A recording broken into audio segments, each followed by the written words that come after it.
In these initial sessions of critical reading, we will discuss text and readership.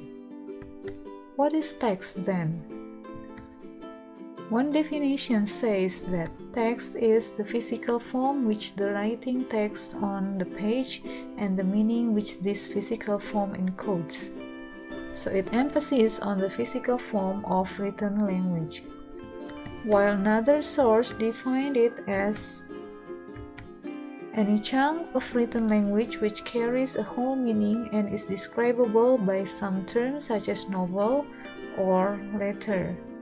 Here again we get explicit mention of written language to refer to text. So those are the way text defined. Now let's move to the classification of text. Can we say it as text types or genre? Let's see that there are various types of text surrounding us. From newspaper, magazine, textbook, storybook, comic, even WhatsApp chat, journal, recipe, leaflet, flyer, and other kinds of text.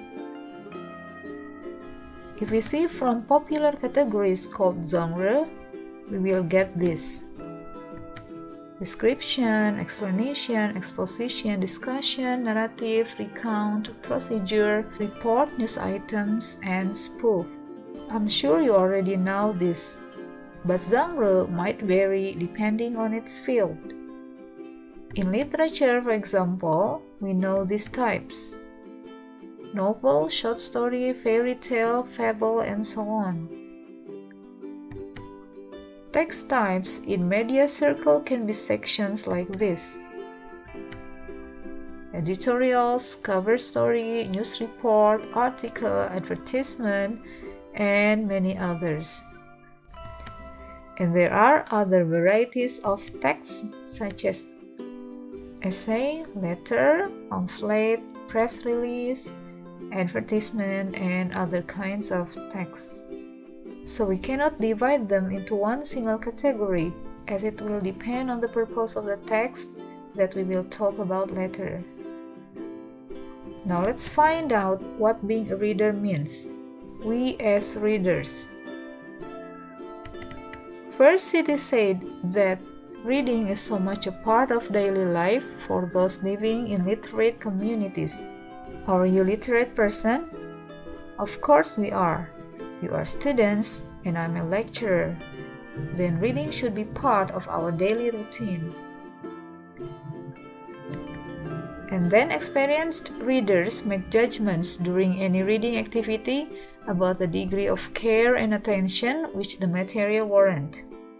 Here I highlight the word judgment, meaning that we don't only comprehend what is written, but we also do evaluation, we analyze, we criticize the text by involving our thinking.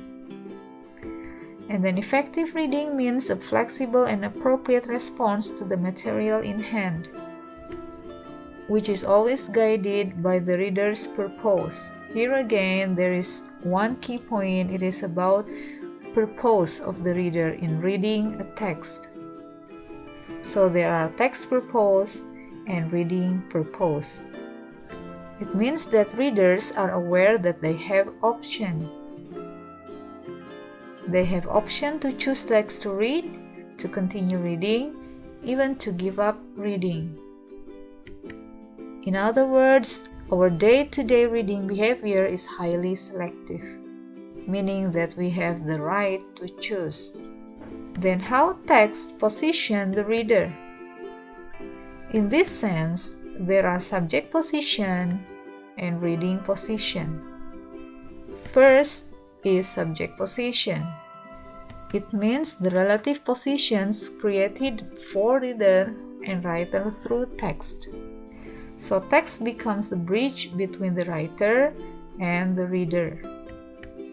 Here, texts are seen as the means by which a writer performs an action to the reader. The key is the action that the writer takes to the reader through his or her writing in a form of text. Subject positions also see who the ideal or average reader is, imagined or invited to be by certain text. Who is the target reader of a text? For example, who is a certain article or story targeted to whom it is directed.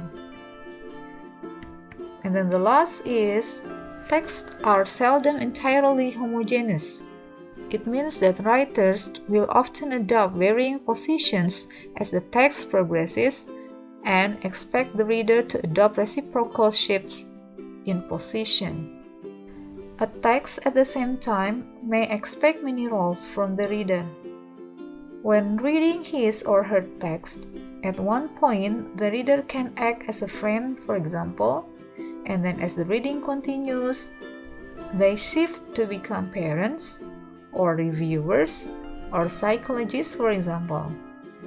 That's the subject position. And then next is reading positions. Reading position tell us how to be good subjects and how to read text in a certain way. We as readers are expected to move away from naive position and think about why the text is the way it is. It is related to how we are not easily accepting what is written and are able to criticize it. Different kind of texts expect different kinds of reader. Poem, for example, is not expected to be read by those who don't like artistic things. Or if you don't like certain type of text, just leave it. And then, resisting reading position means refusing to accept the ideal reading position. As readers, we can also resist, like when a text telling about what beautiful women will be from their look. The text, of course, expects you to agree with its judgment. However, you can refuse it, because for you, being beautiful is not like that, for example. So you are resisting the argument. And then annotating text. Annotating text should involve evaluative response to the text, awareness of subject positioning, rejection, acceptance, or qualification of that positioning. Annotating text means taking notes when you are reading. But when doing this, we should involve our thinking, so not just taking notes. And from here, critical reading begins.